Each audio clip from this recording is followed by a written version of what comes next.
All right, everybody, welcome to another edition of What's What VR. We have returning guest Molly Phillips with us, and she's brought a friend, Paul McJulian, um, big guy in the NFL. He's got some stories to tell. We're going to maybe talk some about him. You know, Molly's got some stories. We got some more important things. For anybody that doesn't remember, Molly is and McJulian are with National Youth Advocate Program. What's going on, guys? How are you?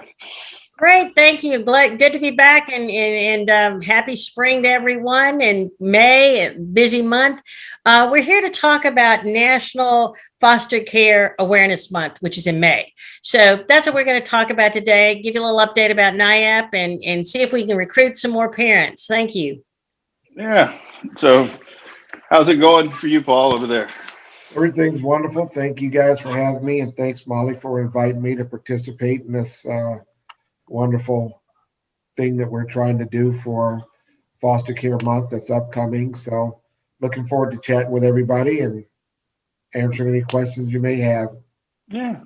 Well, let's get some housekeeping out of the way. Let's start with, Molly, tell us, what is, NIAP, and then what do you do there? And then I'm going to come right back, to you, Paul, with it as well. All right, National Youth Advocate Program is a fostering parenting agency. We're a national organization based out of Ohio. We've been in Louisiana since August of 2019.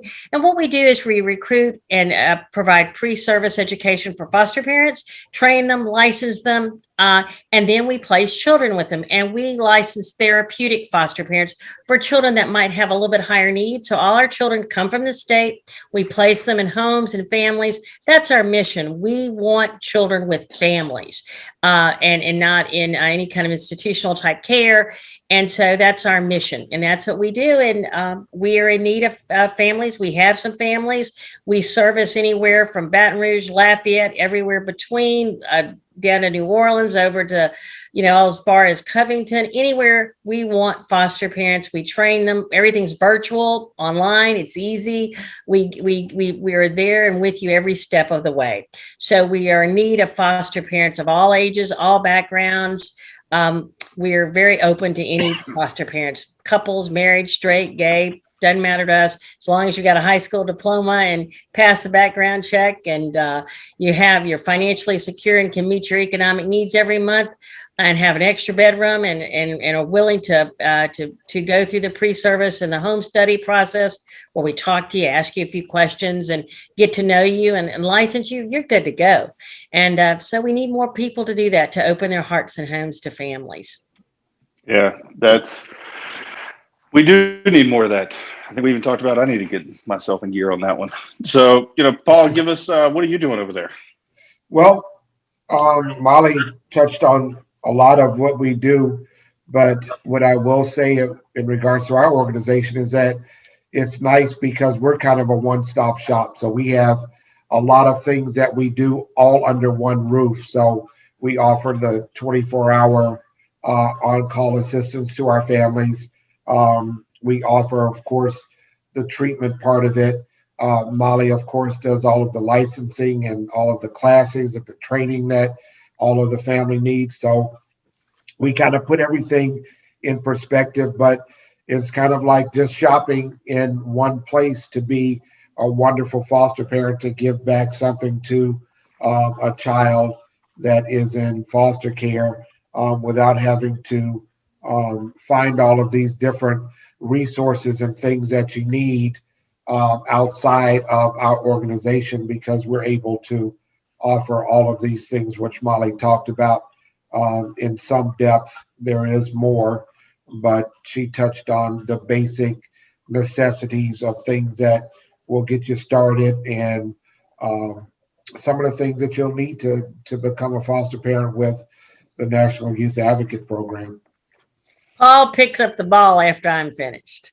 I toss the ball to him once they're licensed. Yes. Wouldn't be the first time the ball's been tossed over to Paul, right? Yeah. I don't think so. Molly's the center, and I just punt it off. Yeah.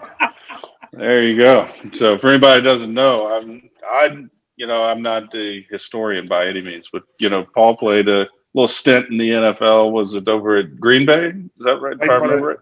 For the Green Bay Packers, for the Los Angeles Rams, couple of teams over my career, but those two were quite some, time and depth that I spent some time there. So I enjoyed it. It was fun. That's got to be a pretty good icebreaker for some of these kids, to be able to just kind of tell some of that story. Maybe they want to listen to you and then kind of work in, more of the actual work, right? Exactly. I mean, it's nice to be able to speak about some of the accomplishments and some of the things that you've done to get to that level to even start with, because in my position, it's 1%, and it's 1% of even less than that coming from a historically Black university to play the position that I did, because I was a field goal kicker and a punter. And of course, the emergence of African Americans in that position are starting to grow. But when I was there was only 3 of us. So just to accomplish that feat in itself was a hill to climb, and to have some stories and a football card and some records broken along the way. So it was fun. I enjoyed it. Well, that's good. Congratulations. Thank you. So Molly, with what you guys have going on, this is the big, it's the big month, right? This is the, Right. Every month is important. I always, kind of make the joke, on all these months. I think they're important because they help the awareness, but ultimately it's not like we only need foster parents during the month of May, Right. or May is our slump and we need to get some more. That's just the arbitrary month that was picked to, kind of really bring it together. People don't go only get braces from orthodontists during the orthodontic month in October. Right.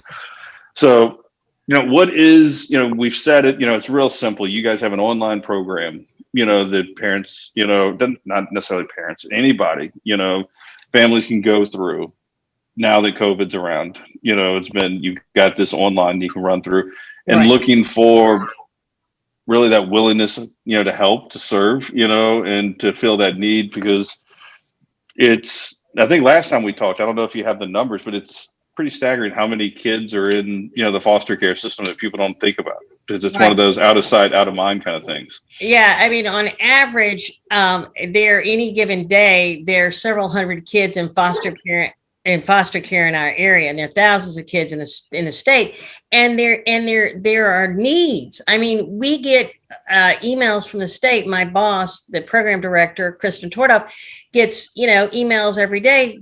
Can you place this child? And if we don't have a family that's willing, or a parent that, because parents can kind of choose the parameters of what type of child they're interested in fostering, we have to say, no, we can't help you. And that's hard. And so we do need a more variety of parents. Parents can have children. Parents can have never had children, or be older and retired and want to do this. It's just all across the board. It just takes the willingness to have the patience, the open heart, to go through the training and open your heart.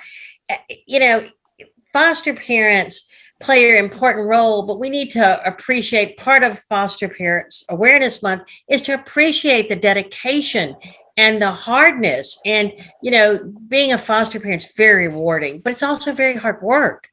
It's a tough job to be willing to take a child that you don't know, a child that's, a child from hard places that's had trauma and anxiety, and, may have had multiple placements and has some troubles along the way.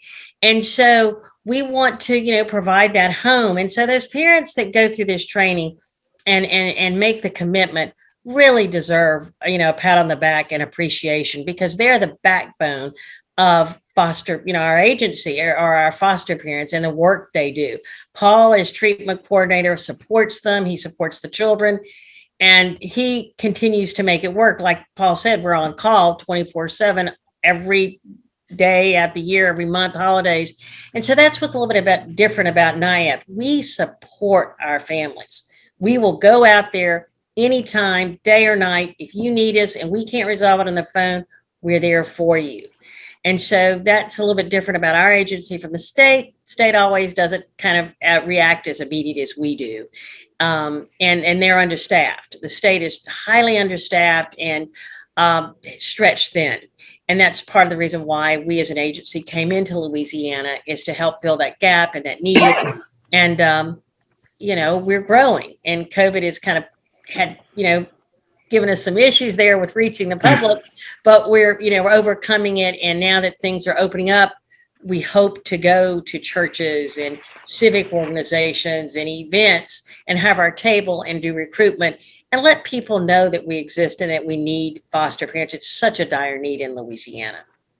Tell me this. I had somebody send a question in after we last talked, and I thought it was a weird question, but then I thought about it and I was like, no, I guess there's no such thing as a weird question. But it was,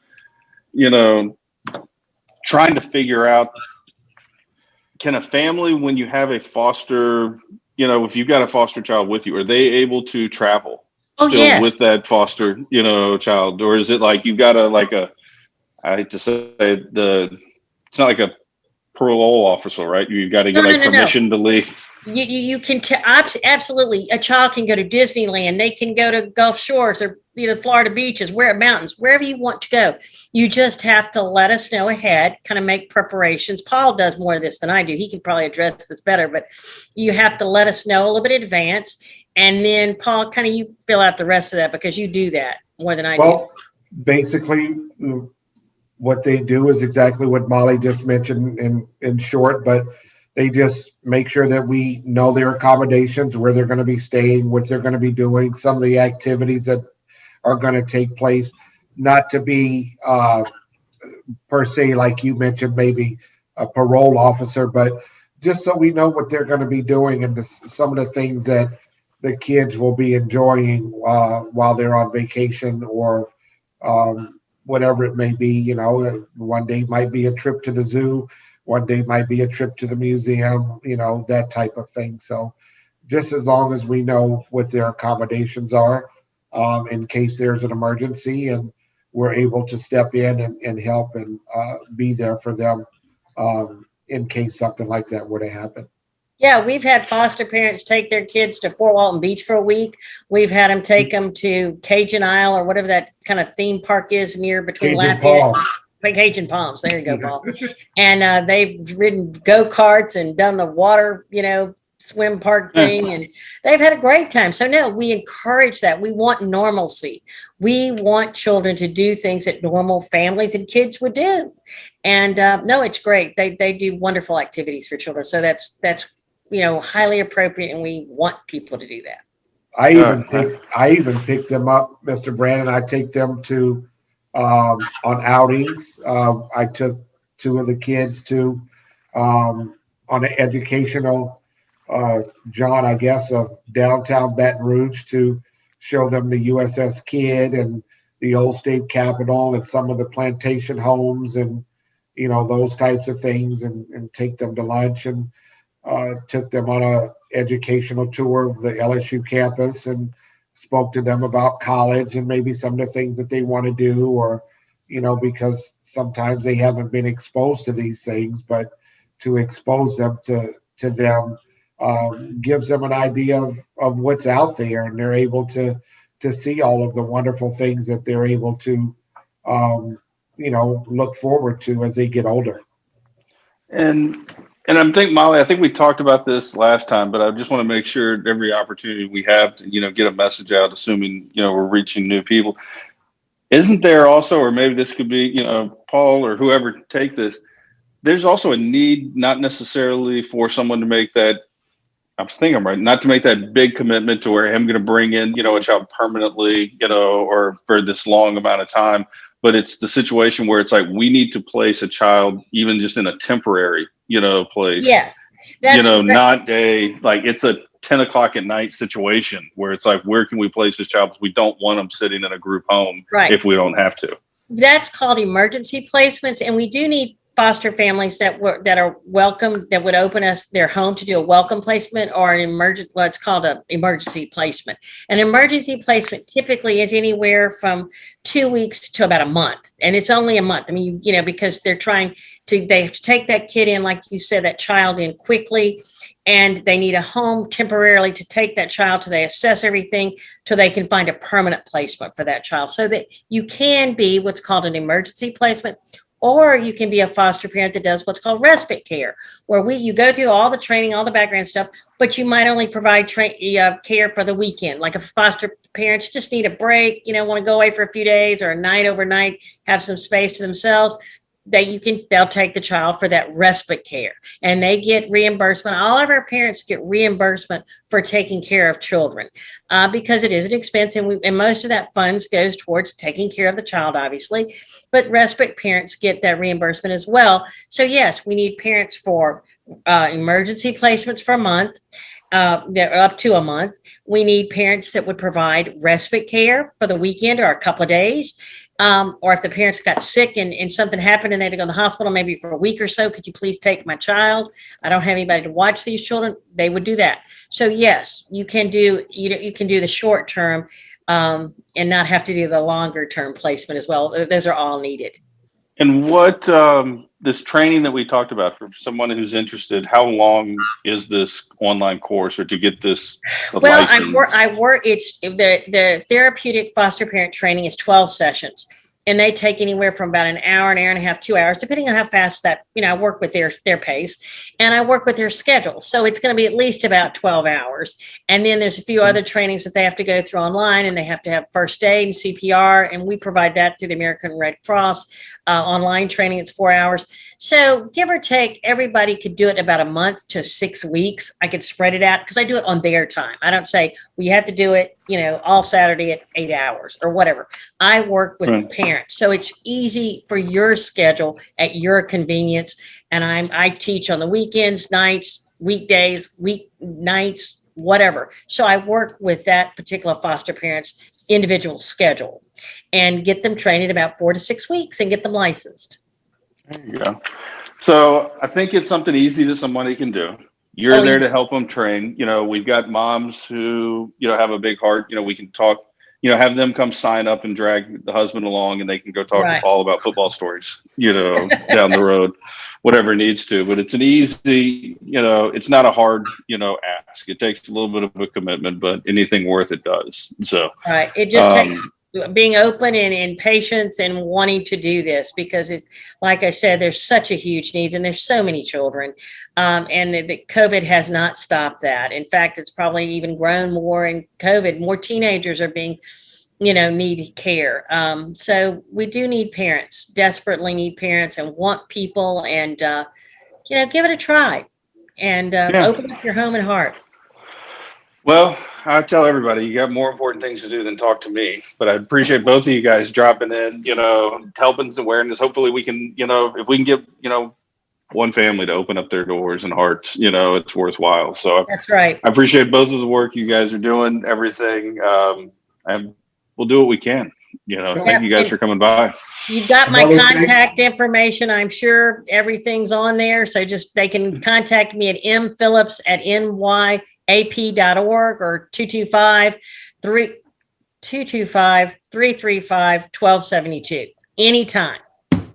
There we go. Another thing before we take off here, in our organization, we have that diversity, and me being the father of a LGBTQ son, we are very empathetic to and open, and just our arms are open to children of all races, all backgrounds, and whatever issues they may have. But being the treatment coordinator, I'm very empathetic and supportive of those children as well, because my son, being an LGBTQ child, and very supportive of Pride, and so just throwing that out there, that our organization is very empathetic to